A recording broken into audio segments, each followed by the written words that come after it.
पूरे देश में इन दिनों जाति को लेकर बहस छिड़ी हुई है। ऐसे में जाति पर आधारित राजनीति का असर छत्तीसगढ़ में भी देखने को मिल रहा है। पिछले दिनों कवर्धा के लोहारीडीह अग्निकांड की घटना पर कार्रवाई को लेकर कांग्रेस इसमें जाति एंगल खोज लाई है। पूर्व मुख्यमंत्री भूपेश बघेल ने तो प्रेस कॉन्फ्रेंस कर आरोपियों की जाति सार्वजनिक की है। बघेल का कहना है कि लोहारीडीह अग्निकांड में 167 आरोपी हैं, जिसमें से 130 आरोपी साहू समाज के हैं, 20 लोग यादव समाज के और 8 लोग आदिवासी समाज के हैं। और 167 लोगों में से साहू समाज के 137 लोग हैं, 20 यादव, 8 आदिवासी, 1 मानिकपुरी, 1 पटेल।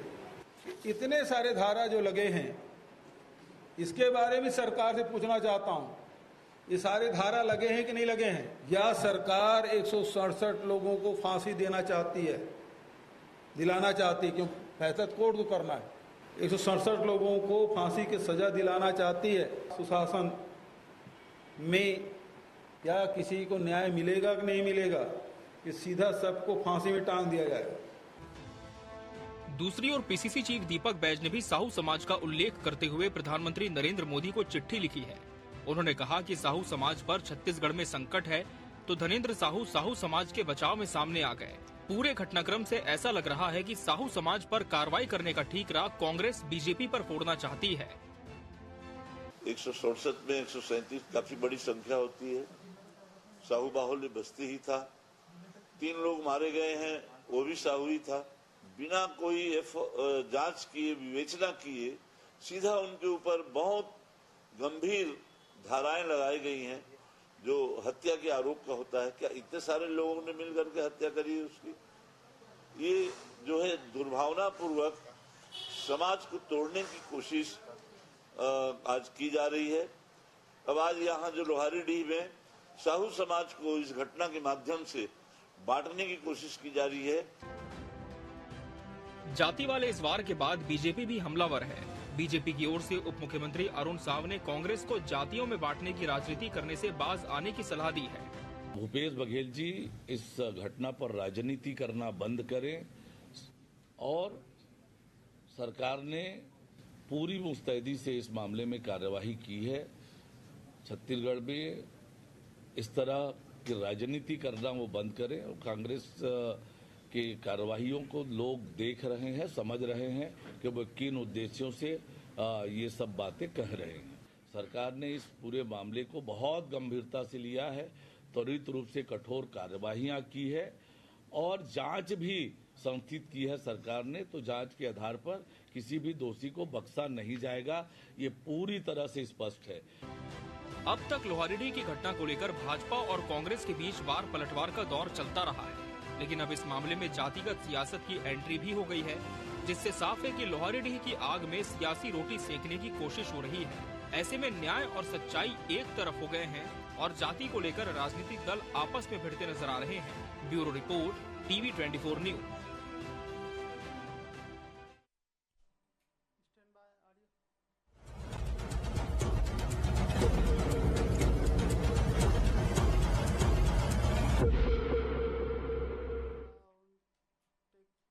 नमस्कार, मैं हूं मोहन तिवारी। आज के मुद्दे में आपका स्वागत है और आज का मुद्दा हमारा आधारित है जिसकी चर्चा पूरे देश भर में है। जी हां, इन दिनों राजनीति में जाति पर चर्चा आम हो गई है और इसको लेकर जो पॉलिटिक्स है वो हर जगह दिखाई देती है। अब इससे छत्तीसगढ़ भी अछूता नहीं है और इसीलिए हम कह रहे हैं कि ये जाति नहीं जाती और इस पर राजनीति की जाती है।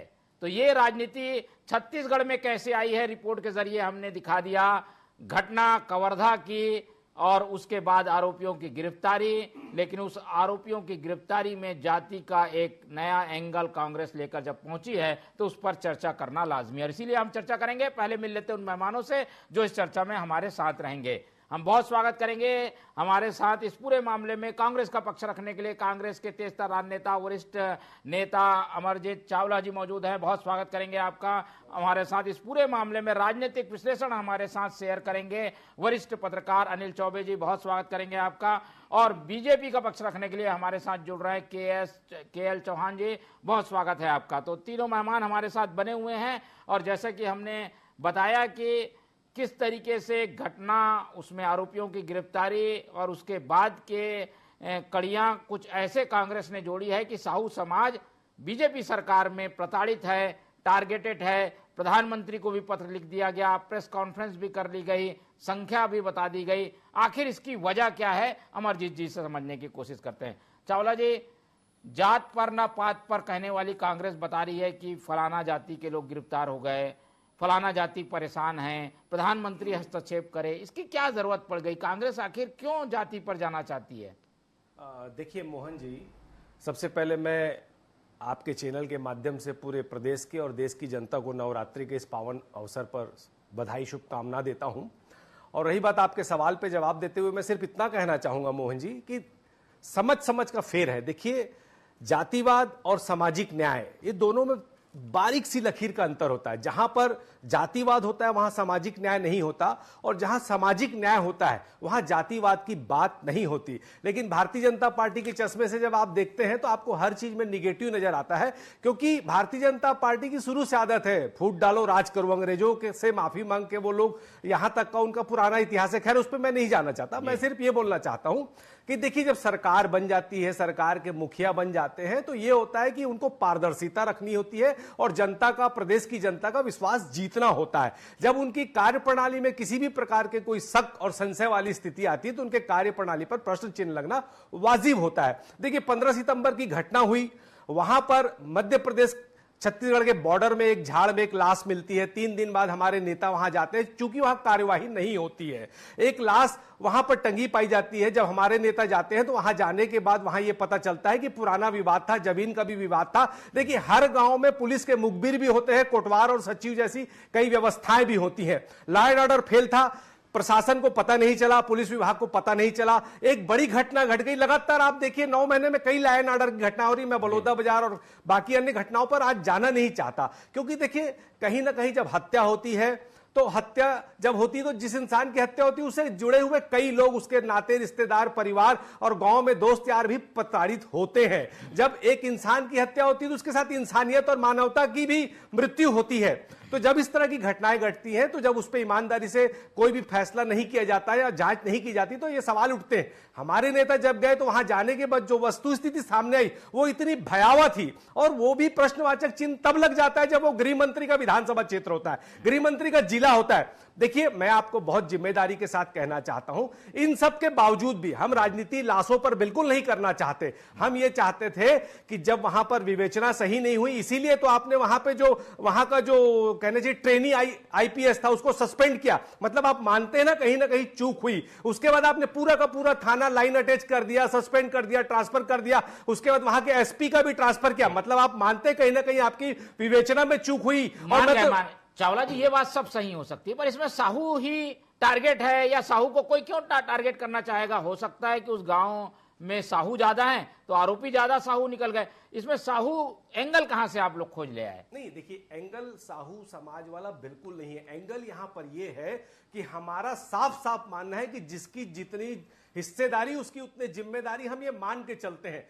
आज इस प्रदेश में एक ऐसा समाज जो ओबीसी का सबसे बड़ा समाज है और उस रास्ते पे चलता है, माता कर्मा के रास्ते पर चलने वाले ये शहीद, ये दानवीर भामा शाह के वंशज, जो लोग किसानी से और छोटे छोटे दुकान से जुड़े हुआ काम करते हैं, जो बहुत सरल और बहुत सभ्य समाज है। इस प्रदेश में इतनी ज्यादा संख्या में इनकी हिस्सेदारी है और उसके बावजूद प्रदेश के विकास में इनका योगदान है। और इस इतने बड़े समाज, इतने बड़े पिछड़े वर्ग के समाज को जब न्याय नहीं मिल रहा है, तो हम ये मान के चलते हैं कि जब इतने बड़े समाज को न्याय नहीं मिल रहा है तो इस सरकार के रहते किसी और समाज, किसी धर्म, किसी जाति के लोगों को न्याय नहीं मिल सकता। इसलिए यह बताना छत्तीसगढ़ की जनता को जरूरी था कि प्रदेश के पिछड़े वर्ग का सबसे बड़ा समाज अगर इस प्रदेश में सुरक्षित नहीं है तो दूसरे समाज के लोगों का क्या हश्र होगा, ये भली भांति हम समझते हैं। इसलिए हमारे नेता भूपेश बघेल जी ने 5 सवाल पूछे सरकार से। अगर सरकार उन 5 सवालों का जवाब दे देती या सरकार का उन 5 सवालों पर कोई बयान आ जाता तो यह बात नहीं उठती।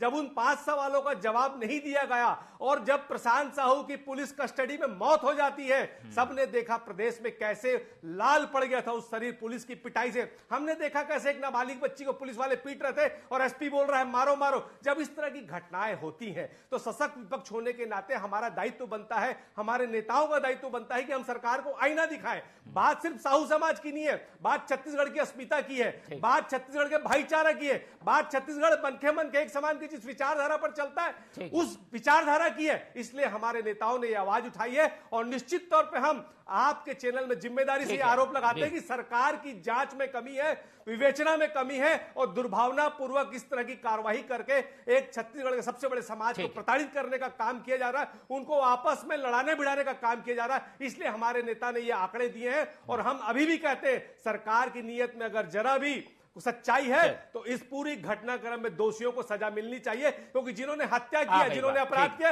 उसको सजा मिलनी चाहिए। ठीक है, बिल्कुल सजा तो सब कह रहे हैं मिलनी चाहिए, लेकिन ये जो भी आरोपी है अगर उसको जातीय एंगल से हम देखेंगे तो शायद बात बिगड़ सकती है। एक करके प्रतिक्रियाएं लेते हैं।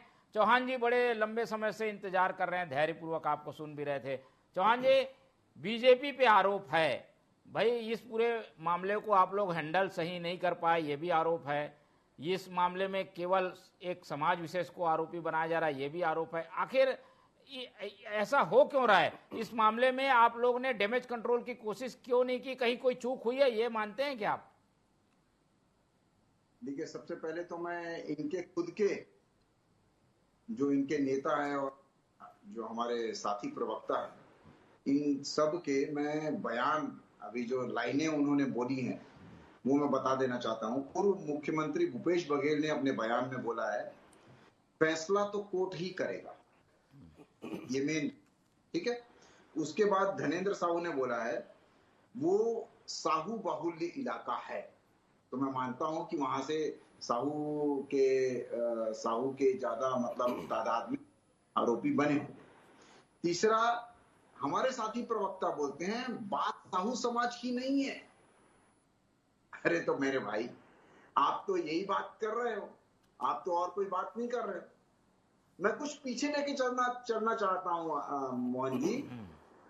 कुछ साल पहले बीरनपुर की घटना हुई और उसमें एक साहू जवान मारा जाता है और उसका जो पिता है वो जलती हुई जो चिता जल रही है बेटे की, और उसके सामने बोल रहा है कि वहां ये एक कांग्रेसी नेता के आदमी का काम है और उसने ये बोला है कि मारो सालो साहू तेलियों को। और जब उस घटना के बाद कई दूसरे जाति के लोगों को आरोपी बनाया जाता है, लेके जाती है पुलिस, तो उसके बाद और भी जाति के बाद में और आरोपी बनाया जाता है, जिसको कोर्ट छोड़ती है और फटकार लगाती है भूपेश सरकार को कि आपने ऐसी कार्रवाई क्यों की। उसमें सात जो वो जिनको छोड़ा जाता है उनमें 7 साहू थे। अब इसको क्या बोलोगे आप? 8 लोग थे, उसमें 7 साहू थे, जिसको जबरिया वहां पर दिया गया और कोर्ट ने आपको फटकार लगा। सबसे मेन बात यह है कि जो हमारे ना साथी प्रवक्ता बोल रहे हैं और ना ही इनके कांग्रेसी नेता बोल रहे हैं। क्यों? क्योंकि इनके पास कोई मुद्दा नहीं है और ये घटिया राजनीति, दायित्व समझ में आता है, दायित्व निभाना चाहिए विपक्ष को, विपक्ष का अपना एक दायित्व होता है, सशक्त होना चाहिए, उसमें ये ओछी राजनीति नहीं। एक घटना बीरनपुर में हुई, उसी से मिलती जुलती घटना अगर इसे मान लिया जाए लोहारा डी की घटना को, तो समाज तो उस समय टारगेट हो रहा था, तो आप लोग समाज को बचाने की बात कहते थे कि साहू समाज को टारगेट, इसमें क्यों नहीं लगता आपको कि टारगेट किया जा रहा है? तिवारी जी, मैं तो ये इसलिए बोल रहा हूं कि ये साहू समाज को न्याय क्यों नहीं मिल रहा है, ये बोल रहे हैं ये। अरे न्याय और अन्याय समाज को देख के नहीं होता है, अपराधी और सही और गलत को देख के होता है। ये परिभाषा है कानून की, ये परिभाषा है हमारे संविधान की, और हमारा देश जो है वो संविधान के हिसाब से चलता है। और वही संविधान बोलता है कि ये जो कार्रवाई हुई है वो कार्यपालिका के द्वारा हुई है और न्यायपालिका को ट्रांसफर कर दी गई है। अगर उसमें जो आरोपी बनाए गए हैं अगर वो निराधार हैं तो न्यायालय अभी तक उनको वापस क्यों नहीं कर रहा है? उनको पुलिस को फटकार लगा के आगे क्यों नहीं कर रहा? ये तो गजब की बातें बोल रहा है। आप कानूनी बातें तो बोल ही नहीं रहे हैं। आप कानून बातें करिए, अभी दूध का दूध पानी और ठीक है, शराब से चलिए हो रही है आप। ठीक, आएंगे आपके पास, लेकिन अब चलते हैं अनिल चौबे जी के पास। चौबे जी, एक घटना बीरनपुर में हुई, वहां साहू एंगल कुछ इस तरीके से हवा पकड़ा कि राजनीतिक दिशा ही बदल गई प्रदेश की। यहाँ पर इस घटना को हवा देने की जो कोशिश हो रही है, इसे कैसे देखते हैं? इसमें कोई राजनीतिक एंगल है या फिर ये स्वाभाविक रूप से चीजें उठ रही है? देखिए, अपराध के मामले में पुलिस जाति के आधार पर तो आज तक किसी को वो आरोपी नहीं बनाते रही है। अब चूंकि वहाँ पर साहू बाहुल्य है और पूरा गांव मॉब लिंचिंग टाइप हुआ है वहाँ पर, जिस तरीके से सब वहाँ एसपी को रोक दिया, पुलिस फोर्स को रोक दिया, तो कहीं ना कहीं गांव के बहुसंख्यक लोगों का बहुत ज़्यादा वो था उसमें दखलंदाजी उस पूरे अपराध में। तो उन्होंने जितने की लिस्ट बनाई, जो उनके वीडियो कैमरे में थे, जो सब उन्होंने ले लिया। अब चूंकि उसमें साहू ज़्यादा है, इसलिए साहुओं की संख्या ज़्यादा बढ़ गई है। अब पॉलिटिकल पार्टियां तो देखिए धर्म के नाम पर राजनीति कर रही हैं। अब आजकल जो है जाति के नाम पे ट्रेंड चल रहा है, जो कि बहुत ही खतरनाक है। पूरे देश में जाति के नाम पे हम जाति की जनगणना कराएंगे, जिसका जितना की संख्या है उसके उतनी जिम्मेदारी दी जाएगी। तो ये सब संविधान में है नहीं, एक्चुअली संविधान के खिलाफ है सब मामला, जाति का मामला हो चाहे जिसका भी मामला हो। लेकिन अब चूंकि साहू बाहुल्य क्षेत्र था, तो हो सकता है 135 में से काफी कुछ लोग छूट भी जाएं जो उस लिस्ट में आ गए हैं। ये अभी चूंकि न्यायिक प्रक्रिया है, तो न्यायालय उसको देखेगा कि वोट बैंक की राजनीति है क्या? साहू समाज को अपने पाले में करने की कांग्रेस की कोशिश है क्या? देखिए क्या है कि कांग्रेस अभी बहुत बुरी तरीके से हाशिए पे है, तो किसी न किसी तरीके से कोई ना कोई गुट को अपने पास लाने की कोशिश कर रही है। लेकिन ये छत्तीसगढ़ है, यहाँ पर इस टाइप की राजनीति चलती नहीं है। चाहे वो आदिवासी हो, चाहे कुर्मी हो, चाहे साहू हो, चाहे ब्राह्मण हो, चाहे बनिया, यहाँ पर ये राजनीति अभी पनपी नहीं है। अब हो सकता है अभी बीज डल जाए, 10-5 साल में पनप जाए कि साहू अलग हो जाए, कुर्मी अलग हो जाए, ये वो आगे की भविष्य के। लेकिन अभी तक तो यहाँ पर ऐसा नहीं लगता छत्तीसगढ़ में कि जाति को लेके किसी भी एक पार्टी को काफी समर्थन मिला है।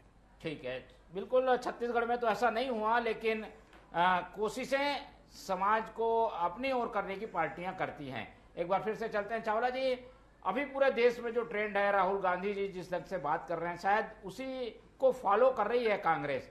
पहले बघेल जी का प्रेस कॉन्फ्रेंस लेना, फिर दीपक बैज का प्रधानमंत्री को पत्र लिखना कि साहू यहाँ पर प्रताड़ित है, उनकी रक्षा कीजिए। फिर धनेन्द्र साहू सामने आ रहे हैं, साहू आप लोग से अलग है, उन्हें अपने ओर खींचने की कोशिश तो नहीं है ये? नहीं तिवारी जी, ऐसा बिल्कुल नहीं है। मैं आपकी बात का जवाब दूं, पहले उसके पहले मैं अपने काबिल भारतीय जनता पार्टी के प्रवक्ता के लिए मैं सिर्फ इतना बोलना चाहूंगा कि चींटी को लिपस्टिक लगाना, हाथी को गोद में उठाना, मच्छर को जैकेट पहचाना और अंधभक्त को समझाना ये मुश्किल है, नामुमकिन है। ये लोग नहीं समझेंगे। क्या होता है, देखिए, अगर कोई सो रहा है तो उसको जगाया जा सकता है, पर कोई जागते हुए सोने का नाटक करेगा तो उसको कभी जगाया नहीं जा सकता। आप मुझे एक चीज बताइए, अगर कचरू साहू की लाश बॉर्डर में मिलती है, अगर वहां पर जाकर कचरू साहू की बेटी ये मांग करती है कि एक पोस्टमार्टम उसका छत्तीसगढ़ में भी करा दीजिए, आपने क्यों नहीं कराया? दूसरी बात, मैं ये बोलता हूं कि जब पुलिस की कस्टडी में अगर पुलिस अधिकारियों की पिटाई से या सिपाही या हवलदार जिसकी भी पिटाई से अगर मौत हो जाती है, आपने उस पर क्या कार्रवाई की? अगर उसकी आप बेटी की मांग पर पोस्टमार्टम करा देते, इधर जिस पुलिस वालों की पिटाई से प्रशांत साहू की कस्टडी में मौत हुई, आप ये सब करा देते, ये नौबत ही नहीं आती। उसके बाद आपने एफआईआर की, आप एफआईआर की कॉपी भी नहीं दिखा रहे हो, एफआईआर में किसका नाम है वो भी नहीं बता रहे। जो लोग हैदराबाद में थे, जो लोग पोस्टमार्टम में थे, जो लोग दूसरे प्रदेश में थे, आप उनका भी नाम जोड़ दिए और 167 के अलावा अन्य भी आप लिख दिए। उसके बाद आप कुछ बताने ही नहीं चाह रहे। मैं बोलता हूं भाई, आप किसी को मां और किसी को मौसी कैसे कह सकते हो? हम बोल रहे हत्या हुई है, निश्चित तौर पर दुर्दान हत्या हुई है, आप उस पर कार्रवाई करो, जो भी दोषी उस पर कार्रवाई करो। नहीं, बात इसकी ये नहीं है। हम सिर्फ ये कह रहे हैं कि अगर प्रदेश के सबसे बड़े ओबीसी समाज के साथ इस तरह की भारतीय जनता पार्टी राजनीति कर रही है, जो काम हमारे केंद्रीय मंत्री को करना चाहिए और उप मुख्यमंत्री करना चाहिए, वो काम हम लोग कर रहे हैं, तो हम लोग विपक्ष में हैं, हम अपना धर्म निभा रहे हैं। हम बोलते हैं किसी के साथ नाइंसाफी नहीं होनी चाहिए। और जो 167 में जो लोग निरपराध लोग हैं, जो दूसरे प्रदेशों में थे, जो पोस्टमार्टम में थे, आपने उसका नाम लिख दिया, तो आपने ये क्यों किया? भाई हमने देखा कि आप सबसे बड़े सतनामी समाज के साथ आपने क्या व्यवहार किया बलौदा बाजार में। उसके बाद ओबीसी में दूसरा सबसे बड़ा समाज है यादव समाज, उसके विधायक को आप पिछले 2 महीने से अंदर कर दिए। यहां 22 दिन हो गए, आप कुछ नहीं कर रहे, तो आपकी कार्यप्रणाली आपको शक के दायरे में खड़े कर दी। विष्णुदेव जी, आप छत्तीसगढ़ के 2,80,00,000 लोगों के मुख्यमंत्री हैं। भारतीय जनता पार्टी की जो सरकार है ये भाजपा की सरकार नहीं है, ये छत्तीसगढ़ की सरकार है। तो छत्तीसगढ़ के हर धर्म जात वर्ग के लोगों को न्याय मिले, हम ये चाहते हैं। कानून अपना काम करे ना। जिन पुलिस अधिकारियों की पिटाई से प्रशांत साहू की मौत हुई, आप उस पर कार्रवाई क्यों नहीं कर रहे? तो सवाल उठना तो लाजमी है ना। कड़ियां बिल्कुल कुछ ऐसी जुड़ गई हैं कि एक समाज लग रहा है कि लगातार गिरफ्तार हो रहा है, लगातार प्रताड़ित हो रहा है। शायद इसलिए कांग्रेस ये बात कह रही है और विपक्ष में है वो इस तरीके की मांग उठा सकती है। आप लोग ने भी तो बीरनपुर का मामला उठाया था। अरे तिवारी जी, अभी हमारी साथी पता नहीं चीटी लिपस्टिक बंदर शेर हाथी की बातें कर रहे थे, इन्होंने संविधान की बात नहीं। जैसे कि हमारे साथी जो हमारे वरिष्ठ पत्रकार हैं उन्होंने संविधान की ही बात की। कानून कानून के हिसाब से चलता है। अगर कोई कहीं भी है, अगर वो हैदराबाद में है, अमेरिका में है, अगर उसका नाम लिखा हुआ है मान लीजिए, तो वो कोर्ट में जा सकता है और कोर्ट में जाके अपनी सभी चीजें कर सकता है।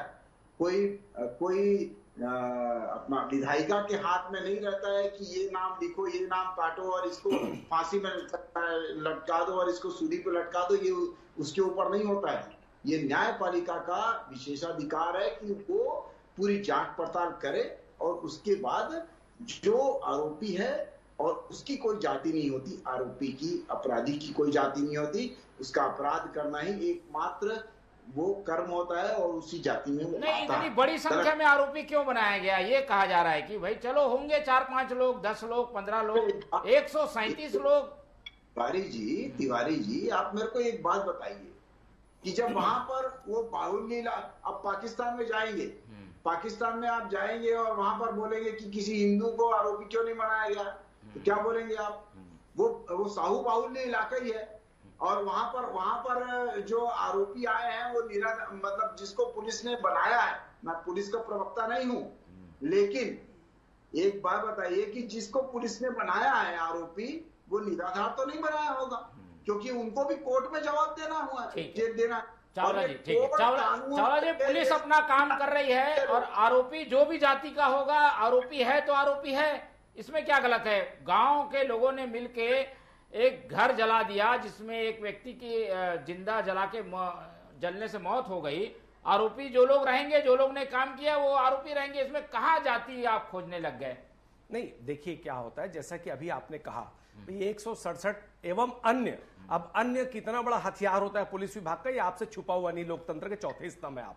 मैं ये कहता हूं कि जो दोषी हैं आप बिल्कुल कानून और संविधान के हिसाब से आप कार्रवाई कीजिए, पर आप मुझे ये बताइए कि भाई दोषी तो वो पुलिस अधिकारी भी है जिनके कस्टडी में प्रशांत साहू की मौत हुई, आप वहां पे क्यों नहीं कार्रवाई करी? बगैर पोस्टमार्टम के पुलिस ने कैसे फैसला सुना दिया कि वो आत्महत्या है कचरू साहू? तो हम तो यही कह रहे हैं ना, संविधान का कितना सम्मान करते हो ये देश जानता है, पर आप समझना नहीं चाहते क्योंकि आप न्याय देना नहीं चाहते, आप पारदर्शिता के साथ फैसला करना नहीं चाहते। और हम ये चाहते हैं, आपने 12 से ज्यादा धाराएं लगा दी तिवारी जी, और मैं बहुत जिम्मेदारी से कहता हूं भारतीय न्याय संहिता के तहत जो नया कानून बना है उसमें ये 12 धाराएं ऐसी लगी है। अरे आपको मालूम होना चाहिए कि एक बार जो धारा गैर जमानती धारा लगी है, पूरा परिवार, पूरा गांव का गांव तहस नहस हो जाएगा। गैर जमानती धारा में उनके पैसे बर्बाद हो जाएंगे, उनको न्याय मिलेगा नहीं, जमानत होगी नहीं। और धाराएं भी ऐसी है, मॉब लिंचिंग से लेके हत्या, मर्डर, पता नहीं दंगा फसाद, ऐसी गंभीर 12 से ज्यादा धाराएं हैं। चलिए मान लिया आपकी बात में किसी बड़े समाज को टारगेट किया जा रहा है, इसका फायदा क्या होगा? बीजेपी सरकार में है, वो क्या किसी समाज को टारगेट करके अपना नुकसान करेगी? उसकी वजह क्या दिखती है आपको? देखिए क्या है, गृह मंत्री का विधानसभा, गृह मंत्री का जिला, अब अंदरूनी क्या गुटबाजी है? क्या ये मुख्यमंत्री के खिलाफ कोई षड्यंत्र तो नहीं है? क्या भारतीय जनता पार्टी की आपसी गुटबाजी के चलते गृह मंत्री के खिलाफ कोई षड्यंत्र तो नहीं है? या आईपीएस में कोई गुटबाजी, आपस में लड़ाई झगड़ा तो नहीं है? ये तो वही जानेंगे। हम सिर्फ ये चाहते हैं कि किसी भी निरपराध आदमी के साथ अन्याय नहीं होना चाहिए। जो 2, 4, 5 लोग दोषी है उनके ऊपर कड़ी कार्रवाई होनी चाहिए, पर कोई भी जो दोषी नहीं है उसके खिलाफ कार्रवाई नहीं होनी चाहिए। चौबे जी, क्या दिख रहा है आगे? ये लड़ाई और लंबी खींची जाएगी। एक विधायक भी अंदर है, यादव है वो बता रहे हैं, फिर उसके बाद सतनामी समाज के लोग अंदर हैं, वो भी है। अब साहू समाज का एंगल लाकर ये तीनों चारों समाज को अपने साथ करने की राजनीति हमें दिखाई देगी क्या आने वाले दिनों में? देखिए, राजनीति तो इस पे होगी, क्योंकि जो कांग्रेस के वरिष्ठ नेता हैं वो सब जाति को लेके काफी ज्यादा सजग बयानबाजी कर रहे हैं।